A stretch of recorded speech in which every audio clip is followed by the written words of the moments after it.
嗨，大家好，我是探评术，今天是2026年2月3号。这一期咱們繼續聊聊伊朗，聊一聊波斯局勢。可以說籠罩在波斯灣上空的戰爭的陰霾是時而消散，時而濃郁。特朗普把這個貓捉老鼠的遊戲也是玩到了極致最新的消息那我們看這個央視報道說當地時間2月2日，總台記者獲悉，據伊朗政府相關人士透露，伊朗總統已正式下令開啟與美國的核問題專項談判。伊朗外交部發言人在當天早些時候表態中也證實，伊美雙方極有可能在未來幾天內展開對話。據悉，本次談判有望實現高層對接，伊朗外交部長阿拉格齊將與美方代表維特科夫進行直接會晤。此次外交行動將嚴格在核協議框架內展開，旨在打破長期以來的對峙僵局。美國已向伊朗發出信號，表示願意就一項新協議進行談判。特朗普政府已通過多個渠道向伊朗表示願意與伊朗會面，並就一項協議進行談判。土耳其、埃及和卡塔爾正在努力安排。白宮的特使維特科夫本周在安卡拉與伊朗高級官員舉行會晤。美國媒體強調這些外交信號是在美國大規模增加波斯灣軍事存在以及可能發動打擊的不確定性背景下發出的。白宮表示，目前尚無最終解決方案，外交途徑仍然是擺在桌面上。與此同時，最高領袖哈梅內伊公開採取強硬立場，警告稱一旦爆發戰爭，衝突可能演變為地區性戰爭。紐約時報2月2日報道稱，據3位現任地區官員和一位前官員透露，美伊兩國高級官員預計將於2月6日在伊斯坦布爾舉行會談，旨在緩和兩國之間的危機。這3位官員均熟悉會談計劃，他們表示，此次會談旨在促成美國總統特朗普的中東特使維特科夫、特朗普的女婿庫什納以及伊朗外長阿拉格齊的會面。預計土耳其、卡塔爾和埃及的高級官員也將出席。由於未獲授權接受記者採訪，這些官員要求匿名，他們包括一位阿拉伯官員、一位地區官員、一位伊朗高級官員、一位伊朗的前外交官。據伊朗官員和一位美國官員稱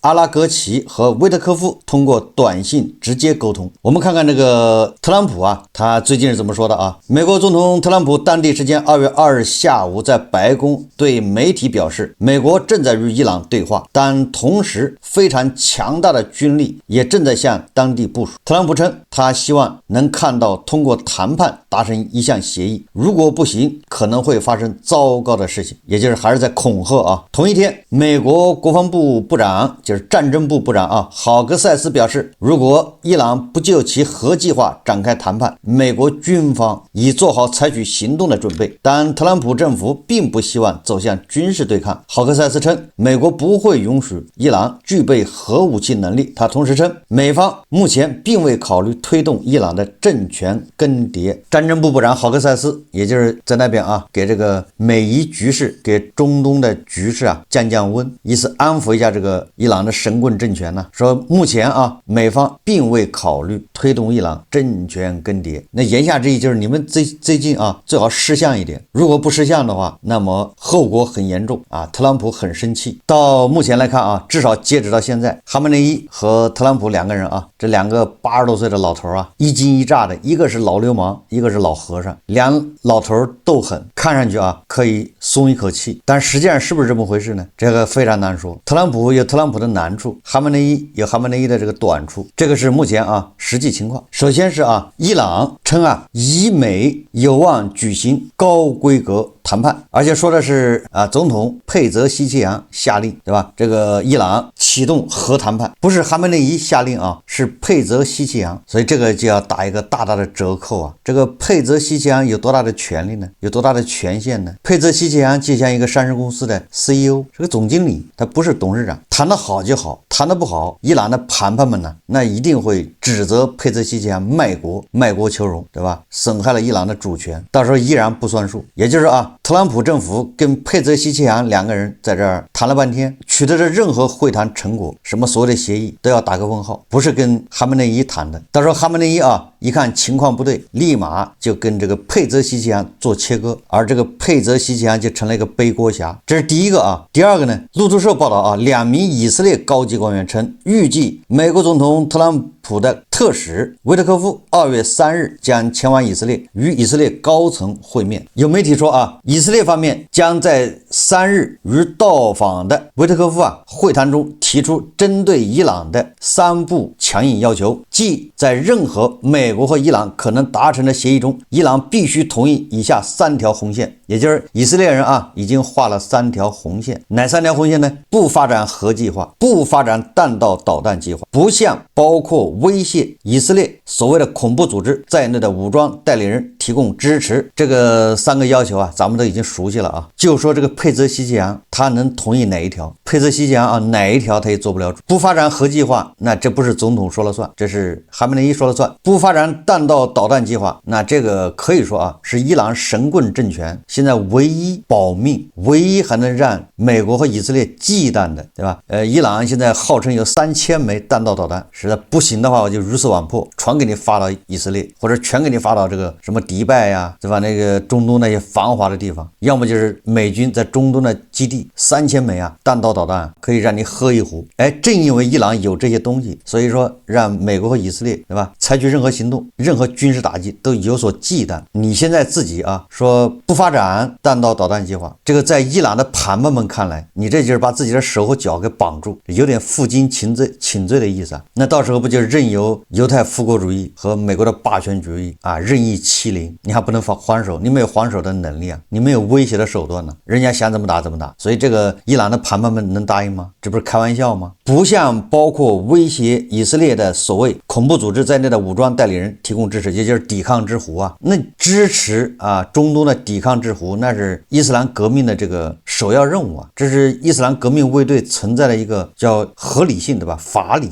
那你把這些取消了，那伊朗的那伊斯蘭革命衛隊還有什麼存在的理由呢？然後我們再看這個媒體報道說，消息人士透露美國和伊朗高級官員預計將於周五在伊斯坦布爾會面。消息人士透露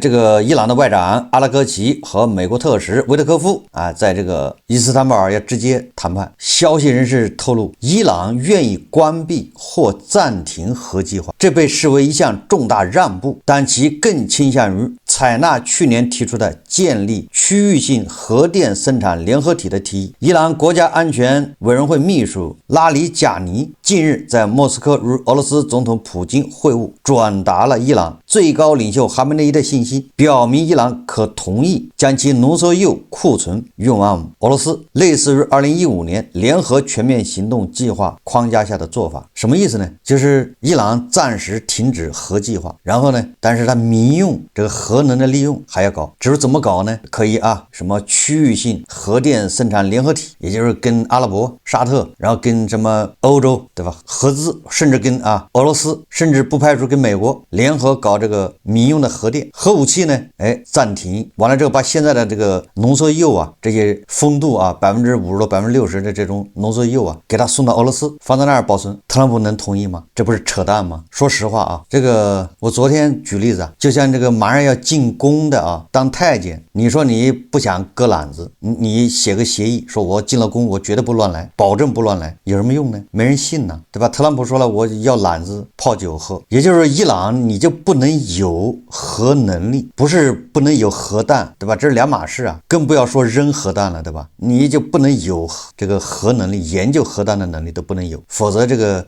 對吧？以色列他睡不着覺至於這個民用核電那特朗普有可能同意，有美資對吧？美國人在那開發核電，把俄羅斯人趕走，或者是歐盟對吧？在那開發核電。所以說表面上看美以之間似乎有所緩和，但是正如這個俄羅斯和烏克蘭一樣，雙方訴求啊差距太遠。這3條紅線，佩泽西奇揚哪個他都沒權利答應，哈梅內伊對吧？同意哪一個他都沒法向伊朗國內的談判們交代。我們也不難看出啊，俄羅斯從中斡旋，對吧？他想两邊討好，一方面取得特朗普的信任，說哎，你看把那個濃縮鈾啊放我這兒，這樣伊朗也能接受，你特朗普能不能放心？這個是10幾年前的玩法，特朗普不可能啊吃2遍苦上第2次當。這個俄羅斯啊，他也放風啊。首先是2月2號，俄羅斯聯邦委員會國際事務委員會第1副主席弗拉基米爾·賈巴羅夫在接受媒體採訪時說啊，若美國入侵伊朗或對其領土發動導彈襲擊，恐將直接引發第3次世界大戰。俄羅斯人耸人聽聞啊，把第3次世界大戰什麼核大戰掛在嘴上，以為誰都怕。2025年6月份不都已經炸過了嗎？怎麼也沒爆發第3次世界大戰呢？誰跟你一起世界大戰呢？对吧？你現在正義聯盟就是老大和老三啊，2個人挨揍。世界大戰無非就是叫群毆，对吧？群毆這個俄羅斯，群毆伊朗。當然伊朗不是群毆啊，是美國單挑，怎麼能扯得上世界大戰呢？所以說啊，這個俄羅斯人啊，這個恐嚇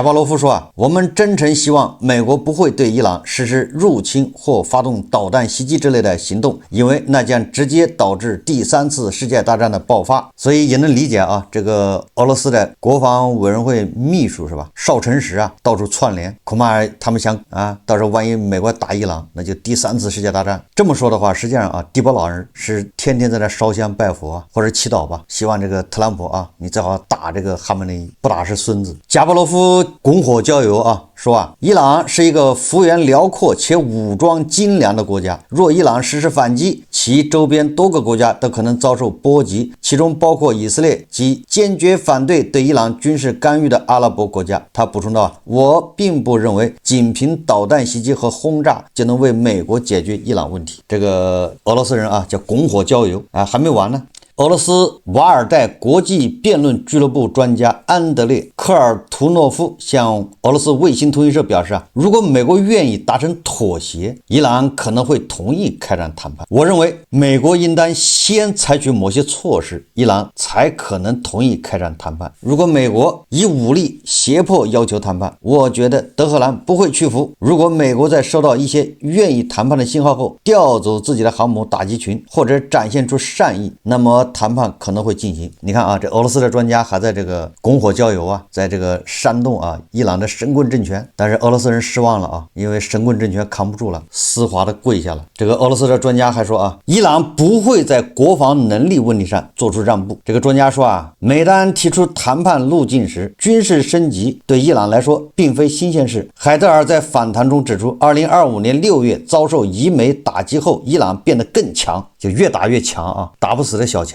他強調，伊朗並未被要求投降或做出讓步，同時沒有背離其既定目標。這俄羅斯的專家繼續煽風點火啊，說對吧？你不要怕，美國人不能把你怎麼樣，就是跟美國硬剛到底。不知道這個伊朗啊，對正義聯盟老大現在的信任還有幾分呢？我們以前說過啊，伊朗這樣的國家呀，或者是這樣的政權吧，蘇系啊或者俄式政權，它的一個特點就是它有2套系統，有2套話語體系，2種敘事方式。為什麼是2套呢？就是一套是對內的，說給盘判們聽的，所以說啊，一套是對外，对真正的這個敵人得給他施加壓力的。你看委内瑞拉就是啊，對吧？那個女的代總統羅德里格斯天天在國內演講，那就是啊要趕走美國人，要獨立，要自主等等一大堆啊。但是對外絲滑的就是跪下配合，說怎麼弄就怎麼弄，就這叫2套語言2套系統。這個羅德里格斯啊，他就是個轉接頭。伊朗也一樣啊，佩泽西奇揚這邊啊絲滑的給跪下談判，但是對國內啊宣傳並沒有這個鬆懈。當地時間2月2日，伊朗武裝部隊總參謀長穆薩維強硬表態，伊朗已做好充分準備回擊任何侵犯國家主權和領土完整的軍事挑釁。他警告，地區局勢升級將給美國及其盟友帶來嚴重後果，那些鼓吹伊朗軟弱的勢力必將遭重擊。伊朗的反擊將迅速而果斷，不受美方算計左右。伊朗軍方相關官員也強調，美方应理性對待伊朗，否則將遭強硬反制。你看啊，就是飆狠話呀。同日起，伊朗軍隊在西部邊境锡林堡舉行為期2天的軍事演習。此次例行演習旨在提升武裝力量戰備水平，彰顯捍衛國家主權的堅定決心。伊朗革命衛隊的海軍司令2月1日說混合戰爭和有毒宣傳中，伊朗民眾應保持清醒，抵禦敵對勢力陰謀。伊朗伊斯蘭革命衛隊旗下的媒體叫塞帕新聞網當天發表了這個伊朗革命衛隊海軍司令坦格西里的書面致辭。坦格西里表示當下敵對勢力利用混合戰爭和有毒宣傳，企圖在伊朗社會中削弱希望與信任，全體民眾應維護團結，提升政治清醒度。毫無疑問，伊朗民族依托智慧、信念與同心協力，將築起抵禦敵對勢力陰謀和挑釁的堅固屏障。這是伊朗方面的反應剛才已經說了，特朗普有他的難處。特朗普的難處在哪兒呢？首先是在戰場上，這最近一個星期美軍向波斯灣地區調動的這個軍事資產，實際上都不是這種打擊力量。也就是說，美國海軍在整個中東地區部署了至少12艘水面艦艇，水下的這個俄亥俄級的這個核潛艇有多少艘還不知道。實際上它是打擊力量已經夠了什麼三角洲特種部隊海豹5、海豹6，還有游骑兵是吧？好像都已經部署到位。那美軍現在忙碌的是幹啥呢？實際上美國現在短板欠缺的是保護美軍在中東的这個軍事資產，還有以色列，實際上就是部署它的防空武器，愛國者還有這個薩德，對吧？末端制導系統這個防禦系統。最近這個美軍的巨型的運輸機都在忙碌飛行專家研判，美軍在中東的最大軍事基地似乎正在部署新的防空系統。美軍發動軍事打擊所需的各類裝備已基本部署齊全。美軍的叫阿利伯克級導彈驅逐艦德爾伯特 D 布萊克號按計劃訪問以色列後，於1日離開以色列埃拉特港。這個阿利伯克級導彈驅逐艦主要是執行區域防空、反艦、反潛、對地打擊等任務。以色列報說美軍艦經常在紅海航行，但很少抵達埃拉特港。分析指出眼下美軍已形成以林肯號航母打擊群為核心，潛艇與隱身戰機為突擊尖刀的遠程精確打擊體系，火力投射能力顯著強於2025年午夜之錘的行動時期。在全球圍繞美軍中東大規模集結的猜測不斷升溫之際，以色列領導層卻保持着非同尋常的沉默。2月2日，一位軍方消息人士告訴以色列第12頻道，以色列國防部國防軍後方部隊今天舉行了一次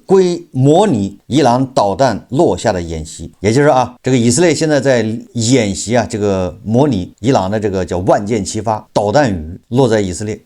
也就是以色列已經做好準備了防空。更耐人尋味的是，中東這些阿拉伯王爺國这些國家紛紛表態，不准美軍用他們的領空或者是基地對伊朗發起攻擊。這個伊朗的這個總統佩澤西奇揚是吧，也是給這些國家挨個打電話，對吧？你們勸一勸特朗普，對吧？然後如果說美軍利用你們的這個領空或者基地對伊朗發動襲擊，那伊朗就要還擊，到時候城門失火，殃及池魚炸着你們可不好，這不就威脅嗎？所以這個中東的這些阿拉伯國家一個個的表態，不准美國用这個他們的領土領空襲擊伊朗。那這個事情對誰有好處呢？實際上你仔細一想這個事情對美國沒有什麼任何影響，只對伊朗有影響。他美軍的打擊，他可以不通過這個在中東的這些空軍對吧，或者這些基地發動，他可以通過這個林肯號航母打擊群。但是美國人可以利用中東的這些基地，對吧，起飛這個叫偵察機，這個它可以發射攔截導彈。你比如約旦是吧，或者是其他國家，比如伊拉克什麼的，你伊朗要用導彈打擊這個以色列的時候，這地方的美軍他就可以發射導彈攔截對吧？他不是打擊伊朗他是攔截。你伊朗有什麼脾氣呢？你敢去炸這些基地嗎？從烏代德基地起飛的這個美軍的偵察機在霍爾木茲海峽上空遊蕩，對吧？在伊朗的上空遊蕩，你有什麼脾氣呢？所以說這些中東的阿拉伯國家高調的，對吧，表態禁止，絕不允許美國用這些領空領土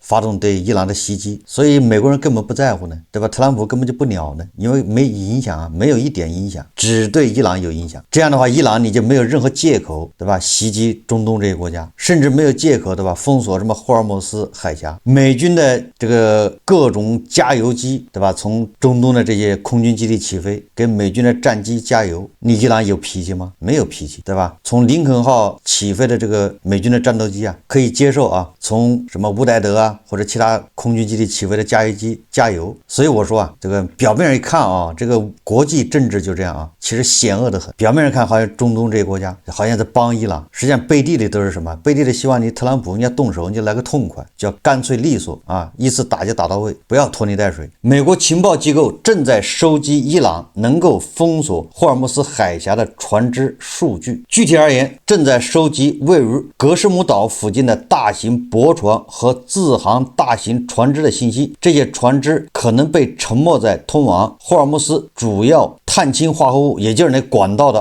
運輸航道上面，就是霍爾木斯海峽最窄的地方，好像很窄啊，只有幾公里是吧？2公里。然後這個伊朗人呢，他也不敢在那直接封鎖，說我把這個用導彈無人機在這兒搞一個死亡地帶，他不，那樣的話那不就跟全球為敵了嗎？伊朗人他到時候使什麼壞呢？就是把這些不要的船駁船，到時候在那兒全給炸沉、鑿沉，說我這個船壞了，對吧？正好卡在那個狹窄的這個航道上面，你這樣導致就堵住了，你大型的這個遊船、遊輪過不去啊，對吧？他在那兒搞成10艘、20艘就可以了，大型的船對吧？搞個幾艘，像那時候航道封鎖了，這個你沒脾氣啊。所以美國的情報機構正在收集那附近對吧？有哪些這個大型的駁船，當然小船肯定沒用啊，你沉了沒用，得大型的船隻。美國現階段目標不僅是識別這些船隻，還包括阻止伊斯蘭革命衛隊在海峽內對他們實施局部行動。所以完全可以得出個結論，特朗普對吧？他就是老流氓嘛，有早沒早打三竿子，極限施壓，如果不動手就能達到目的，那何樂而不為呢？所以他願意跟哈梅內伊談，但是同時你也不能否認，特朗普在談也給美軍對吧爭取更多的時間，主要是在防空這一塊不端板。畢竟伊朗號稱有3000枚彈道導彈，這玩意兒發起瘋來對吧，也夠他喝一壺的伊朗觀察家認為，美伊衝突前的談判有2種可能，第一個是特朗普將談判拖延2個月，直到陷入僵局，談判破裂，幾天後就會發生襲擊，就像我們在2025年看到的那樣，他真的以為伊朗現在願意達成投降協議。第二個是特朗普正利用這些談判來尋找戰爭理由，而且這一過程將會加速進行，一旦發出最後通牒，伊朗拒絕，美國將立即發動攻擊。說來說去主動權在美國人手上。確實這個伊朗的神棍政權哈梅內伊只有被動挨打的份美國參議員格雷厄姆說如果伊朗政權垮台，他資助的恐怖組織也會隨之瓦解。沒有人比特朗普總統更適合促成這項和平協議。哈梅內伊永遠不會成為美國的朋友。我們不能對伊朗勇敢的抗議者置之不理。中東真正的和平始於哈梅內伊政權垮台之時。實際上不用高估伊朗的這個神棍政權的在伊朗國內的凝聚力因為到目前為止伊朗國內的民生問題根本就解決不了，老百姓活不下去。雖然走上街頭的老百姓現在已經回家了，暫時好像被鎮壓下去，但是一旦特朗普要發動打擊的話，他一定會這個配合上什麼信息戰對吧，混合戰爭伊朗的老百姓會重新要走上街頭。那個時候神棍政權內外交苦，伊朗各個地方的這個部落那些長老很有可能要各自為政，所以伊朗的這個神棍政權垮台很有可能就是一瞬間的事。這也是為什麼哈梅內伊對吧讓這個佩澤西奇揚區跟美國人談判的原因，他也害怕萬一這美國人亂來，如果單純的只是外部打擊他沒事，打不死的小強，越打越強。但是這個時候如果他內部對吧，因為他內部矛盾根本解決不了一個人一個月只發7美金補貼，這個問題不解決對吧，那就內因外因共振，神棍政權也會垮台。所以我預計就是哈梅內伊跟特朗普達成所謂的和平協議，達成所謂的這個核計劃，神棍政權也扛不過今年，因為氣數已經盡了，沒錢了，財政破產。神棍政權能夠自我革命嗎？自己革自己的命？沒這可能。我們密切關注正義聯盟是吧？正在以驚人的速度以始料未及的速度在瓦解。好，這期節目咱們就聊到這裡，感謝大家收看。如果喜歡我的節目，歡迎訂閱轉發，也可以在下方留言評論。謝謝大家。